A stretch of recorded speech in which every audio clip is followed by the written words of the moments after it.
কয়ভাবে ভগবান আমাদের কাছে আছেন, দুটো একটা যা যে বলতে পারে সেটাই ভালো।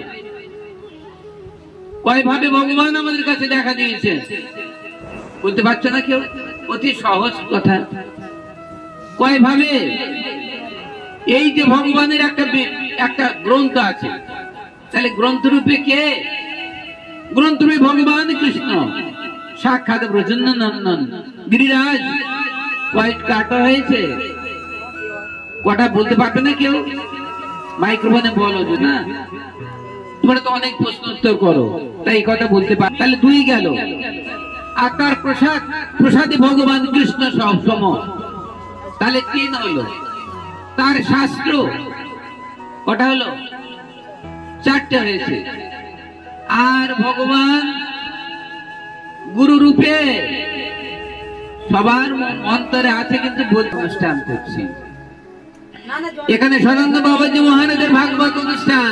এখানে সবার সম অধিকার, কারো অধিকার কম বেশি নাই, সবার সমান, সবাই সমান ভাবে, সবার স্বতঃস্ফূর্ত ভাবে কৃষ্ণ কথা বলতে পারবে। এবং যার যা কীর্তন মুখস্থ আছে, যে যে কীর্তন মুখস্থ করতে পেরেছে, আমি সবাই ভগবান কৃষ্ণ কটা চন্দ্র বিশিষ্ট কৃষ্ণ। গতদিন যে দুলালের কোণে যে আলোচনা হয়েছিল ভাগবত অনুষ্ঠান বা প্রশ্নোত্তর ক্লাস, তাতে বলা হয়েছিল ভগবান কৃষ্ণ কয় চন্দ্র বিশিষ্ট, কয় চন্দ্র বিশিষ্ট কৃষ্ণ অনাদি আদি গোবিন্দ 24.5 চন্দ্র বিশিষ্ট। কোথায় কোথায় সেই চন্দ্র থাকে মনে আছে কারো? চিবুকে, চিবুকে এক, দুই গন্ড দেশে দুই, তাহলে কটা হলো? তাহলে চিবুকে, চিবুকে এক হলো। তারপর অষ্টদয়ে দুই দুই, তাহলে তিন। আর গন্ড দেশে এক আর দুই, তাহলে কটা হলো? চারটা। চারটা, চারটার কপালে অর্ধেক, আর কপালে হাফ, তাহলে 4.5। আর এদিকে দুই চরণে 5 5 10, আর দুই হস্তে 5 5 10, তাহলে কত? 24.5 চন্দ্র বিশিষ্ট। 24.5 চন্দ্র বিশিষ্ট কৃষ্ণ ব্রজের ব্রজন্য নন্দন দ্বিভুজ মুরলীধর শিরাধার প্রাণকান্ত যশোমতীর দুলাল শ্রীনন্দ নন্দন। এই হচ্ছে পরমেশ্বর ভগবান। ভগবান আর পরমেশ্বর ভগবানের কিন্তু তফাৎ আছে। ভগবান কোথায় বসবাস করেন, পরমেশ্বর ভগবান কোথায় বসবাস করেন, তা আমরা সেই পরমেশ্বর ভগবানকে লাভ করিতে হইলে 24.5 চন্দ্র বিশিষ্ট কৃষ্ণ ব্রজের ব্রজন্য নন্দন। এবং তার আরো লক্ষণ আছে। তাহলে তার আরো লক্ষণ কি? ভগবান কৃষ্ণের আর কি কি লক্ষণ আছে? সবাই মন ঠিক করে বলো তো, আর কি লক্ষণ আছে? 24.5 চন্দ্র বিশিষ্ট কৃষ্ণ, আর কি লক্ষণ আছে? আর কি লক্ষণ আছে? দ্বিভুজ মুরলীধর। বাস, ঠিক, দ্বিভুজ মুরলীধর, খুব ভালো কথা। দ্বিভুজ মুরলীধর হচ্ছে মহান তার সেনার বস্তু। ভগবান কৃষ্ণের হস্তে কি সুদর্শন চক্র আছে? সুদর্শন চক্র কার হস্তে থাকেন? নারায়ণ হস্তে। আমি সুদর্শন চক্র সম্বন্ধে আলোচনা করি পরে। এখন সুদর্শন চক্রধারী যিনি, তিনি কোথায় বসবাস করেন? বৈকুণ্ঠে এবং মহাবৈকুণ্ঠে। সুদর্শন চক্রধারী মহাবিষ্ণু এবং মহাবিষ্ণু। মহাবিষ্ণু ক্ষীরোদয় কুলে শয়ন করিয়াছেন, আর বিষ্ণু তিনি বৈকুণ্ঠে শ্রী লক্ষ্মী দেবীর পদসেবা গ্রহণ করছেন। এনার সুদর্শন চক্রে। এবং এনারে আরো লক্ষণ আছে, নারায়ণের আরো লক্ষণ আছে। কি কি লক্ষণ? শঙ্খ চক্র গদা বদ্ধ বনমালাধারী নারায়ণ। আর কৃষ্ণ অনাদি আদি গোবিন্দ দ্বিভুজ মুরলীধর 24.5 চন্দ্র বিশিষ্ট কৃষ্ণ ব্রজের ব্রজের। সেই কৃষ্ণ, তার চরণ দেখছে কেমন? চরণের নিচে কি সাদা? লাল রক্তবর্ণ কৃষ্ণ চরণ। এবং তার যে হস্ত, হস্ত কেমন দেখতে? হস্তে তালু, তালু রক্তবর্ণ, তাহলে লাল আভাযুক্ত। এবং আর একটা মহান চিহ্ন আছে, যে চিহ্নের কথা আমি এক্ষুনি বলবো না। সবাই ভক্তদের কাছে জিজ্ঞাসা করছি যে আদি ভগবান ব্রজেন্দ্রনন্দনের চরণে কিছু চিহ্ন আছে কি? কি চিহ্ন আছে? হ্যাঁ, ধ্বজ, ভুজঙ্কুশাদি এবং কত প্রকার চিহ্ন আছে অনাদি আদি গোবিন্দের চরণে। এই কথা সবচেয়ে বড় এবং এই কথা সবার মনে রাখতে হবে। এই কথা যদি মনে থাকে তবে কৃষ্ণ চেনা আর ভুল হইবে না সবার। কিন্তু আজকে এই মহাতি আমলকি অনুষ্ঠানে, আমলকি একাদশী মহানাঙ্গিনায় আজকে কৃষ্ণ চেনার পথ বলা হচ্ছে। সে অনাদি আদি গোবিন্দ কেমন দেখতে, অনেকেই কিন্তু এই কৃষ্ণকে চিনতে পারেন না। তাই আজকে এই মহান কথা আমি বলে যাচ্ছি, সেই কৃষ্ণ যিনি অনাদি আদি গোবিন্দ, সর্বকারণের কারণ, সচ্চিদানন্দ বিগ্রহ। তাই বলেছে এই কৃষ্ণ সর্বৈশ্ব প্রকাশে, সর্বৈশ্বর্য প্রকাশে পূর্ণতম ভগবান আর সম্পূর্ণতর পূর্ণ নাম। সংক্ষেপে কহিয়ে কৃষ্ণের স্বরূপ বিচার, অনন্ত কহিতে নারী ইহার বিস্তার। অনন্ত স্বরে কৃষ্ণের নাহিক গণন, শাখা চন্দ্র ন্যায় করে দিক দর্শন। তাহলে আজকে ইহা যেই পড়ে, যেই শুনে সেই ভাগ্যবান। কৃষ্ণের স্বরূপ তত্ত্বের হয় কিছু জ্ঞান। তাহলে আজকে পরমেশ্বর ভগবানের তার যে ঐশ্বর্য কটা আছে কেউ কি বুঝতে পারে? অনাদি আদি গোবিন্দের যে সর্বকারণের কারণ, সচ্চিদানন্দ বিগ্রহ, তার যে কত গুণ আছে, এই গুণে কেউ লেখাজোখা আছে? তার গুণের কথা কেউ কি বলতে পারেন না? এনার গুণের কথা কেউ বলতে পারেন না। কিন্তু ভগবান আমাদের যে পালন কর্তা বিষ্ণু, তার কটা গুণ আছে? 6টা গুণ আছে। ষড়ৈশ্বর্য পরিপূর্ণ, ষড়ৈশ্বর্য পরিপূর্ণ তিনি ভগবান। এবং এই 49টি চিহ্ন আপনারা জানেন, এই 49 19 প্রকার 49টি চিহ্ন যার চরণে তিনি পরমেশ্বর ভগবান। সেই কৃষ্ণ আদি আদি গোবিন্দ তিনি পরমেশ্বর ভগবান। 49টি চিহ্ন যার চরণ তলে আছে।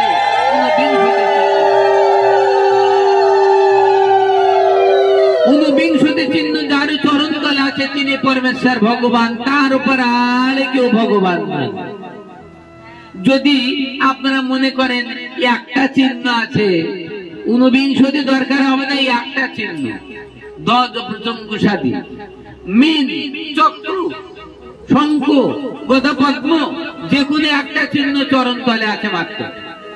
তিনি কি একটা 49টি প্রয়োজন নেই। একটা চিহ্ন যদি কারো চরণ তলে থাকে তবে জানিতে হবে ইনি একজন অবতার, ইনি ভগবানের একটা স্বরূপ মূর্তি।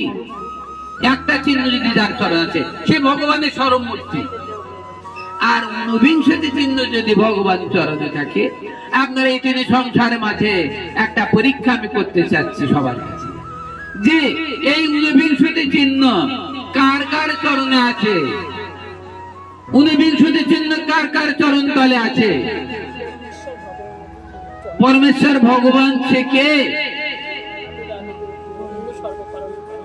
সর্বকারণের কারণে সচ্চিদানন্দ বিগ্রূপী, সে নন্দনন্দন, সে রাধার প্রাণকান্ত। আর একজনের চরণে আছে, সে কে?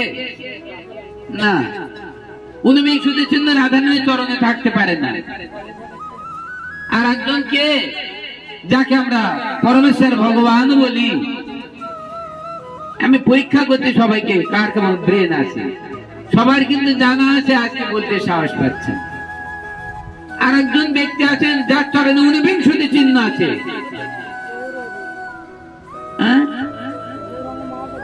হ্যাঁ, ঠিক, শ্রীমান মহাপ্রভু চরণে 49টি চিহ্ন আছে। তাহলে সেই গৌর, সেই কৃষ্ণ, যেই কৃষ্ণ সেই শ্রী গৌরাঙ্গ, বলতে কেউ পারলেন না।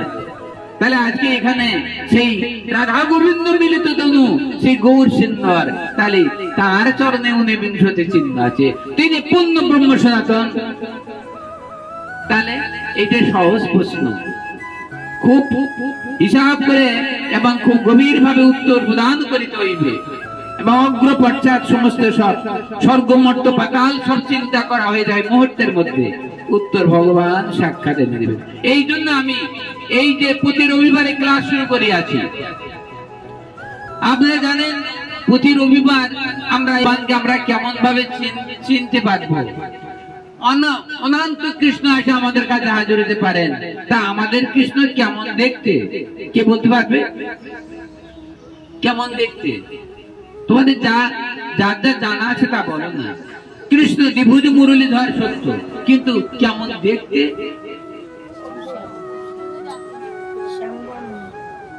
তবে শ্যামবর্ণ। আর কি সবাই সব বলতে পারবে না, এক একজন একটা বলে ফেলা দিল। আর কি আজকে কৃষ্ণ সম্বন্ধে জ্ঞান হইবে, ভাগবত কথা পরে হইবে। কোন কৃষ্ণ আমরা ভজন করি সেই কথা, সেই কৃষ্ণ দেখতে কেমন, তার ভাবধারা কেমন, সেই কথা আজকে হৃদয়ের মধ্যে আনতে হইবে, তবে তো মারার কাজ করবে। এবং সেই কৃষ্ণ প্রতিচ্ছবি হৃদয়ের মধ্যে আনবে, তবে রাত্রে স্বপ্নে সেই কৃষ্ণ দেখা দেবে। তাই একটা গুরুদেব হয়ে যদি আমি এটা না শেখাই দিই, তাহলে কেউ কৃষ্ণ সম্বন্ধে বুঝতে পারবে না। সেই কৃষ্ণ দ্বিভুজ মুরলীধর বলেছে গীতা। আচ্ছা, সেই কৃষ্ণ শ্যামবর্ণ, সেই কৃষ্ণ শ্যামবর্ণ, তাহলে এখানে মানুষের কথা হয়েছে। তাহলে এবার আরো কি কি লক্ষণ আছে? গীতা বলেছে এখানে, বড় গীতা 1 নম্বর গীতা, যে বিধান মেম্বারের পরিবার যে গীতা, সেই গীতা বলেছে যে কৃষ্ণ দ্বিভুজ, কৃষ্ণ শ্যামবর্ণ, দ্বিভুজ মুরলীধর। আর 2 নম্বর গীতা সে বলেছে 24.5 চন্দ্র বিশিষ্ট কৃষ্ণ। ঠিক আছে, এইবার আর কেমন দেখতে, তার রূপের কথা, গুণের কথা পরে হবে। রূপের কথা, যাকে রূপ থেকে আগে চিনতে হবে, গুণ তার মধ্যে আছে। ঠিক, আর কি লক্ষণ আছে? খুব ভালো কথা, এই হচ্ছে সবচেয়ে বড় সিনার। ত্রিভঙ্গ ভঙ্গিম রূপ ভগবান কৃষ্ণ সোজাই দাঁড়ান না, ত্রিভঙ্গ ভঙ্গিম রূপ, আর হস্তেতে মুরলী, আর মস্তকেতে ময়ূর পুচ্ছ, ওরে বামে হেলা তারি, মস্তকেতে ময়ূর পুচ্ছ, বামে হেলা তারি। আর কি লক্ষণ আছে? আর লক্ষণ আছে কৃষ্ণ সম্বন্ধে। ভগবান মহাপ্রভু আজকে গিরিরাজ এখানে সাক্ষাৎ বসে আছে, আমি তার লক্ষণ সম্বন্ধে জানাচ্ছি। আমার যদি ভুল হয় ঠাকুর আমাকে ক্ষমা করবেন। এবার আদি কৃষ্ণের আরেকটা লক্ষণ কি? খুব ভালো সুন্দর আনন্দের কথা বলো, সবার মনের মধ্যে আলোড়ন করে বলো আমার কৃষ্ণ কেমন দেখতে। আর আরে কি লক্ষণ আছে বল? বঙ্কিম নয়ন, বঙ্কিম নয়ন পদ্মলোচন। আর কি? আর কি? আর কিছু লক্ষণ আছে? পিছনে যারা আছে তারা বলতে পারবে? আর কোন লক্ষণ আছে?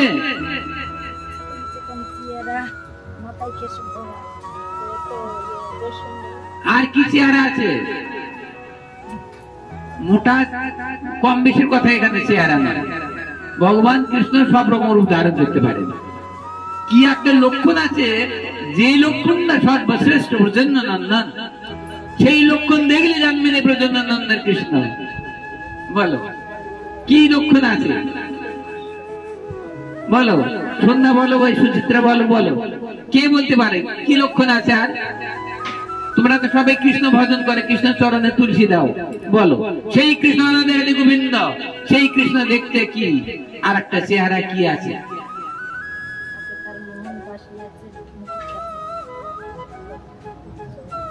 কি লক্ষণ আছে? আর তাহলে আর লক্ষণ তোমরা জানছো? আর বোধহয় লক্ষণ নাই, সব হয়ে গেছে না।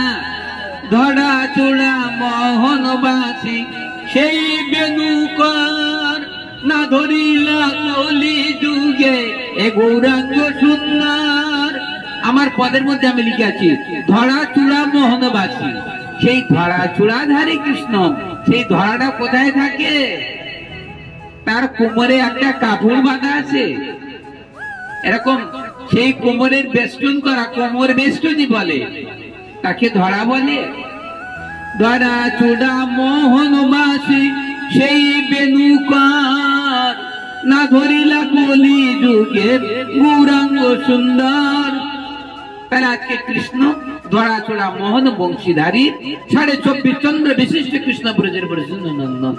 নয়ন বঙ্কিম বঙ্কিম নয়ন পদ্মলোচন এবং পদ্মহস্ত বিশিষ্ট এবং 49 চিহ্ন তার চরণ তলে। আর কি লক্ষণ আছে বলো, আর কি লক্ষণ আছে? কেমন তাহলে এই পর্যন্ত তোমরা আজই যার যার বয়স হয়েছে 50 বছর 60 বছর, আজও কৃষ্ণ সম্বন্ধে কোন ক্লাসে বলা হয় নাই, মনে হয় বলা হয়েছে কি? এই কৃষ্ণ সম্বন্ধে এত কিছু ফুটিয়ে বলা হয়েছিল কারো কাছে? না। তাহলে আজকে এই শুভ দিনে এই ললিতা জয়ন্তের বাড়িতে এই শুভ আমলকি একাদশী মহান দিবসে কৃষ্ণ সম্বন্ধে আলোচনা হচ্ছে। আরো বহুত কথা আলোচনার আছে ভাগবতীয়। আর একটা কি লক্ষণ আছে কেউ আর বলতে পারবে না মনে হয়। সেই লক্ষণটা কি? ভগবান কৃষ্ণ যখন যখন জয়দেব পদ্মাবতীর বাড়িতে এসেছিলেন, আমি পয়েন্ট বলে দিচ্ছি এখন যদি বলতে পারে সবাই। পদ্মাবতীর গৃহে যখন জয়দেব ভগবান কৃষ্ণ যখন পদ্মাবতীর কাছে আহার নিয়ে খাদ্য প্রসাদ নিয়ে ভগবান কৃষ্ণ যখন জয়দেব রূপী কৃষ্ণ শুয়েছিলেন, আর আদি জয়দেব যখন হাজির হলেন তখন সেই ভগবান জয়দেব অদৃশ্য হয়ে গেলেন। থাকলো কি? ভগবান কৃষ্ণ যখন চলে গেলেন থাকলো কি? পদ্মগন্ধ। ভগবান কৃষ্ণের অঙ্গগন্ধ পদ্মগন্ধ। এই পদ্মগন্ধ ভগবানের বিলীন করতে পারেন না। ভগবান কৃষ্ণ ছদ্মবেশ ধারণ করতে পারেন কিন্তু বিলীন করতে পারেন না। কি? এই যে 49 চিহ্ন চরণতলে চিহ্ন ধরাচূড়া মোহনবাসী সব কিন্তু ভগবান বাদ দিতে পারেন, সব বাদ দিতে পারেন, একটা বস্তু বাদ দিতে পারেন। সেই বস্তুটা কি? সেই বস্তু অঙ্গগন্ধ। অঙ্গগন্ধ ভগবান কখনো লুপ্ত করতে পারেন না। পদ্মগন্ধ হয় সে পদ্মিনী। যে রমণীর গায়ে পদ্মগন্ধ আছে, হেঁটে যাওয়ার সময় যদি গন্ধ পদ্মের গন্ধ কোন রমণীর গায়ে পাওয়া যায় তাহলে জানবে এই রমণী পদ্মিনী, ওই মাতা পদ্মিনী মাতা। ওই পদ্মিনী মেয়ে সে জগতে বড় দুর্লভ। আর কোন কোন পুরুষের গায়ে মধুগন্ধ আছে, যে পুরুষের গায়ে মধুগন্ধ আছে সেই পুরুষ শশ পুরুষ, সেই পুরুষ বড় ধার্মিক এবং সেই পুরুষ বড় ভগবান পরায়ণ। সেই পুরুষ ভগবানের ভক্ত হয়ে থাকে এবং ওই পুরুষ ওই যে রমণী পদ্মগন্ধ হয় সে পদ্মিনী, আর মধুগন্ধ যে পুরুষের গায়ে ওই পুরুষ যদি ওই রমণীর ভক্ত হয়ে থাকে তবে দুজন পরম বৈষ্ণব বৈষ্ণবী হয়ে পরমেশ্বর ভগবানের পরম ভক্ত জয়দেব পদ্মাবতীর মতো দুজন হয়ে যায়। এই জন্য 4 লক্ষণে বিশিষ্ট পুরুষ এবং 4 লক্ষণে বিশিষ্ট রমণী জগতে আছেন।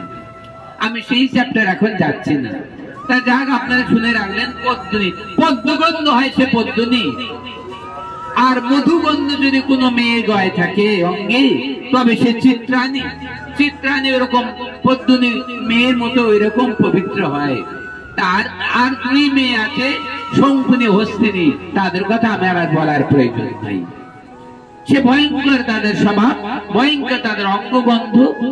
সুরাগন্ধ হয় সে শঙ্কুনি এবং সুরাগন্ধ যার অঙ্গে যে মেয়ের গায়ে যে মায়ের গায়ে আছে সুরাগন্ধ হয় সে শঙ্কুনি। আর হস্তিনী রমণীর গায়ে কি গন্ধ হয় জানেন? ইউরিন গন্ধ। সেই মায়ের গায়ে ইউরিন গন্ধ। মধুগন্ধ, মধুগন্ধ হয় সে হস্তিনী। মধুগন্ধ যে মায়ের গায়ে সে হস্তিনী মেয়ে হয় এবং তাহলে মধুগন্ধ হয় সে হস্তিনী। তাহলে আপনারা জানেন এই 4 প্রকার রমণী জগতে আছে।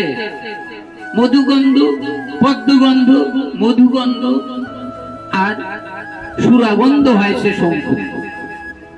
সুরাগন্ধ যার গায়ে সে শঙ্কুনি হয়। আর হস্তিনী রমণীর ইউরিনের গন্ধ থাকে, সে আসতে হস্তিনী। এই 4 প্রকার রমণী এবং 4 প্রকার পুরুষ জগতে আছে। মধুগন্ধ হয় সে বিনয়ী এবং শান্ত, নম্র, ভদ্র, সৎ স্বভাবের এবং কৃষ্ণ ভক্ত হয়ে থাকে। সে কারো অপমান করে না, কারো দ্রোহ করে না। সে বিনয়ী, নম্র, শান্ত। তার মুখের বাক্য শুনলে মন প্রাণ শান্ত হয়ে যায়। পরম ভক্ত ভগবানের হয় এবং তার অঙ্গ অঙ্গ সুঠাম অঙ্গ, তার অঙ্গ কখনো কঠিন অঙ্গ হয় না, সুকোমল অঙ্গ হয় সেই ব্যক্তি, যে ব্যক্তি শশমৃগ, অশ্ববৃষ, এই 4 প্রকার পুরুষ আছে। তাই শশপুরুষ শ্রেষ্ঠ, আর দ্বিতীয় পুরুষ আছে মৃগ পুরুষ, আর 2 পুরুষের কথা তো জানলেন। তাহলে আজকে এই শশপুরুষ যে সে ভগবানের ভক্ত হয়ে থাকে, সে কারো দ্রোহ করে না, তার মুখে কোনো কুভাষা থাকে না, এবং মৃগ পুরুষ এরকম ভক্ত হয়, মৃগ পুরুষ নমনীয় হয়। তাই বলে জগতে পুরুষকে চেনার ব্যবস্থা আমি করে দিলাম। এই 2 প্রকার পুরুষকে চেনা যাবে কিভাবে? এইভাবে। আর তাহলে শশপুরুষ, মৃগ পুরুষ, অশ্ব পুরুষ আর বৃষ পুরুষ, এই 4 প্রকার পুরুষের 4 প্রকার রমণী আছে জগতে। ভগবান কার সঙ্গে কার মিলিয়ে দিয়ে থাকেন, যদি ঠিক ভাবে মিলন করে দেন তাহলে সংসার সুখের হইবে এবং কৃষ্ণ সংসার হইবে। আর যদি ওলট পালন মিলিয়ে দিয়ে দেন তাহলে সংসার বিষময় হয়ে যায়। সে পুরো রমণীকে ভালোবাসে না, আর রমণী তাকে ভালোবাসতে পারে না, কারণ রমণী পদ্মিনী রমণী এবং তার স্বামী হয়েছে বৃষ পুরুষ, যার ফলে পদ্মিনী মেয়ের সঙ্গে তার খাটে না, যার ফলে সংসার শান্তি থাকে না। যাক, আজকে আপনারা জানেন জগৎ মাঝে কার ভাগ্যে কি যেন কি হয় ভগবান তিনি জানেন। তাহলে যদি ঠিক মিলে যায় তাহলে সংসার সুখের হয়ে যাবে। তা আজকে যে কথা বললাম, ভগবান কৃষ্ণের চিহ্ন আপনারা জানছেন। আজকে মহাতে অনুষ্ঠানে কৃষ্ণ নদী আদি গোবিন্দের কতগুলো লক্ষণ আছে, সবাইকে কিন্তু পড়া দিতে হইবে। আগামী দিনে আবার একটা ক্লাসে আমি কৃষ্ণ কেমন একজনের কাছে জিজ্ঞাসা করবো, সব প্রশ্নের উত্তর তাকে দিতে হইবে। তাহলে সব কথা বলা হয়ে গেল। কৃষ্ণের অঙ্গ গন্ধ, তাহলে আদি কৃষ্ণ যখন চলে গেলেন, অদৃশ্য হয়ে গেলেন, তখন সেই জয়দেব গোস্বামী তার ঘরের মধ্যে ঢুকলেন, ঢুকে দেখলেন পদ্ম গন্ধে আমোদিত হচ্ছে ঘরখানা। তখন জয়দেব গোস্বামী পরম ভক্ত বুঝতে পারলেন যে ভগবান আমাদের আদি গোবিন্দ আসিয়াছে আমার এই গৃহে। তাই ও পদ্মা, আজকে আমি পদ্ম গন্ধ ঘরে পাচ্ছি, আজকে মনে হয় গোবিন্দই আমার তোমার কাছে প্রসাদ গ্রহণ করিয়াছে। ওই দেখাও তো কোথায় তুমি সেই জয়দেব রূপী গোবিন্দকে কোথায় শয়ন দিয়েছিলে? এখন পদ্মাবতী বলছি, এই তো স্বামী, এই তো বিছানা করে দিয়েছিলাম, এই তো বেডশিট পেতে দিয়েছিলাম, এই তো গোবিন্দ উঠে গিয়েছে, কাপড় গুলোতে এলোমেলো আছে, কিন্তু পদ্ম গন্ধ হচ্ছে। আর ভ্রমরি সেই গন্ধে যেন সেইখানে সে লুটোপুটি খাচ্ছে। ভ্রমরি দূর থেকে ভ্রমরিরা মধুগন্ধ পেয়ে যেমন ভ্রমরেরা ছুটে আসে, ওই মধুপক্ষীগণ মধুর লোভে ছুটে আছে। তাই ভগবান কৃষ্ণের অঙ্গ গন্ধ পদ্ম গন্ধে ওই মক্ষিকাগণ ভাবছে পদ্ম কোথায় প্রস্ফুটিত হয়েছে, তাই ছুটে এসে সেই জয়দেব গোস্বামী সেই কুটিরে ছুটে আসে সেই মধুপক্ষাগণ, সেই মধুমক্ষিকাগণ ছুটে এসে জয়দেব গোস্বামীর যেখানে কৃষ্ণ শুয়েছিলেন সেইখানে এসে পড়ছে, লুটুপুটি খাচ্ছে। আজ যেন মধুপান লোভে তারা ছুটে আসছে। এখন জয়দেব গোস্বামী জানলেন ভগবান আমাদের আদি গোবিন্দ আজকে আমার পদ্মার হাতে গ্রহণ করিয়াছে প্রসাদ। তা আজকে বলছে, আচ্ছা ঠিক আছে পদ্মা, তুমি আমার গ্রন্থখানে নিয়ে এসো তো। কারণ জয়দেব গোস্বামী পরম ভক্ত এবং পণ্ডিত, সবই জানেন যে আমি একটা বিষয় বললে রাধা নাম জানে কৃষ্ণচন্দ্র, রাধিকা নামে তো ভাই শ্রীকৃষ্ণ চরণ পাই, রাধা নাম জানে কৃষ্ণচন্দ্র। কৃষ্ণ কৃষ্ণ বললে কৃষ্ণ পাওয়া যায় না, কৃষ্ণ কৃষ্ণ বললে অহমিকা পৌঁছায়, কারণ কৃষ্ণ কখনো দিতে পারে না তাকে। কৃষ্ণ কৃষ্ণ বললে কৃষ্ণ কাউকে দেখা যান না। তাই কৃষ্ণ পাওয়ার একটা মূল মন্ত্র আছে, সেই মন্ত্র কি? শ্রী রাধারানীর নাম জপ করা, রাধা নাম জানে কৃষ্ণচন্দ্র। তাই আমি সবাইকে শিক্ষা দিয়েছি, জয় রাধে বলবে রাজ্য হেদিনে সংসার মাঝে জীব অনু অংশ।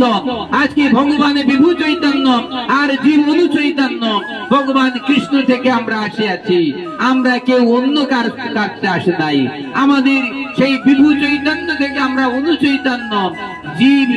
আমি তো অনু চৈতন্য স্বরূপ ছিলাম আগে, হয়েছি নব যুবতী ওরি অনুরাগে। আমি তো অনু চৈতন্য, ভগবান কৃষ্ণ বিভু চৈতন্য। তাই আজকে অনু চৈতন্য যদি বিভু চৈতন্যের স্মরণ না থাকে তাহলে তার অনু চৈতন্য থাকে না। তাই অনু চৈতন্য সদা সর্বক্ষণ ওই বিভু চৈতন্য চিন্তা থাকবে। যেমন আপনারা জানেন এটি সংসার মাঝে জলের ধর্ম কি? জলের ধর্ম কি? জলের কি ধর্ম আছে? শৈত জলের ধর্ম, সেটা ঠিক আছে, জলের ধর্ম ঠান্ডা ভালো। কিন্তু আর একটা ধর্ম আছে জলের, কি আছে? জলের আকার নেই। যত দেখছি জলের একটা ফোঁটা তো দেখা যাচ্ছে, আকার নেই বললে হয়? জলের ধর্ম যেমন চুম্বকের ধর্ম কি? আমি আমার এই ক্লাসে বিজ্ঞানও শেখাবো। কারণ চুম্বকের ধর্ম কি? লোহা নিকেল কোমলকে আকর্ষণ করা। চুম্বক লোহা নিকেল কোমলকে আকর্ষণ করে, যে তাকে চুম্বক বলে। আর পরশুমনির স্বভাব কি? পরশুমনির কি স্বভাব? পরশুমনি যদি কারো কাছে থাকে, কোন রাজার কাছে পরশুমনি থাকে, সেই পরশুমনির স্বভাব কি? পরশুমনির যদি কোনো লোহাকে ছোঁয়ানো যায়, লোহার সঙ্গে সঙ্গে স্বর্ণ হয়ে যায়। চুম্বক যদি ঠেকানো হয়, চুম্বকে স্পর্শ করলে ওই লোহাকে আকর্ষণ করে টেনে ধরে। আর চুম্বকের একটা ধর্ম আছে, চুম্বককে যদি ঝোলাই রাখা হয়, তার উত্তর দক্ষিণ, উত্তর মেরু এবং দক্ষিণ মেরু দিকে ফিরে থাকে। চুম্বক পূর্ব পশ্চিম করে দিলে থাকে না, চুম্বক সদা সর্বক্ষণ ঘুরে ওই উত্তর দক্ষিণ মেরু হয়ে থাকে। আমার কাছে একটা চুম্বক আছে, দণ্ড চুম্বক। আমি যখন মধ্যপ্রদেশে থাকতাম, স্নান কোণে মহা ত্রিবেণীতে স্নান করে, যে ত্রিবেণীতে রাজস্থানে আপনারা গিয়েছেন, যে ত্রিবেণী প্রয়াগে গিয়ে সবাই এত না সংঘাত করিয়া কত জনের মৃত্যু হয়েছে, এবং কত জন দণ্ডবাদ করে স্নান করে আসিয়া পবিত্র হয়েছে, বাড়িতে এসে আবার অপবিত্র ভক্ষণ করে মহা অপবিত্র হয়েছে। আগে যা অপবিত্র ছিল তার চেয়ে মহাকুম্ভে স্নান করিয়া মাংস ভক্ষণ করায় মহা অপরাধী হবে তারা, তাদের নরক সম্পর্কে দণ্ডায়মান হইবে। তাই জন্য আজকে কেউ মাংস ভক্ষণ করবে না। মাংস যারা ভক্ষণ করবে, অত মনে মাংস তার শরীর থেকে কেটে দিতে হবে, এবং তত দিন তত কাল কুম্ভপাত নরকে তারা ভোগ করতে হইবে।